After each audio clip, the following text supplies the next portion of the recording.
2 taon na bibigyan namin. Kasi yung iba, kahit naka-afford naman sila, masiselos kasi. Commander, yan, Commander. Parang ano si Commander, dessert si Commander. Makapalit na siguro ng fighter niyo.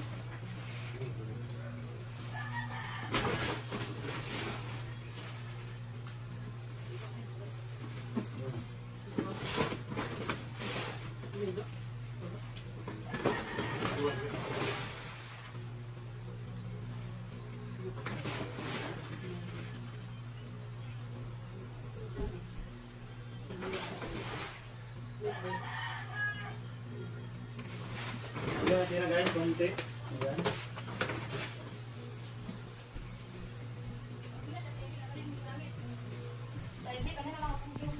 Guys, tapos na kaming nag-repack guys. nag-repack. And ito, maliit lang siya na cellophane. Pero same lang din siya, 3 kilos. And mamaya, siguro hapon, ibibigay na namin to kasi ngayon siya, nung mainit pa, dati natin skin. Char! Pero mamaya hapon na, meron kaming na-repack dito na 2, 4, 6, 8. So, 8 person ang mabibigyan natin ng 8 families na deserving na makatanggap ng ating 3 kilos of rice. So maliit lang talaga to guys. And di ba, alam ko meron magbabasa sa amin ito na maliit na ngayon binigay, binidyo pa. So, kung i-compare nyo naman sa iba guys na nagpamanihan. Ngayon 200, 300, maliban lang sa mga malaking manihan. Ito naman guys is kusang ibigay namin to with our pagmamahal din sa mga taong sumusuporta sa amin. So, hindi namin sa lahat mabigyan.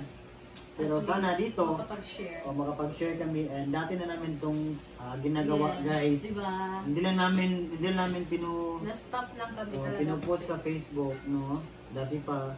And ngayon, sana maintindihan nyo kung bakit namin ito ina-upload. Dahil din nga, diba guys, dito lang tayo kumikita sa Facebook. At yung kikitain natin guys is ngayon din yun. Pag magkasahod na, bibigay ulit tayo ng bigas. And sana madagdagan to next sahod natin guys. Para masanayan itong pamilya yung mabigyan natin, di ba? Yes. Yan din ang isa sa namin, isa sa plan namin ni Neil na every sahod, pagka malaki yung sahod, mag-share ng blessing. So, ayan ngayon, nagsimula na kami. And yung iba, hindi naman din namin binibyo dahil alam niyo naman, maraming bashers. So, ayan! And alam niyo rin guys, so, di ibig sabihin na kumikita kami sa Facebook o YouTube is marami na kaming pera kasi nga marami din kaming utang na binabayaran.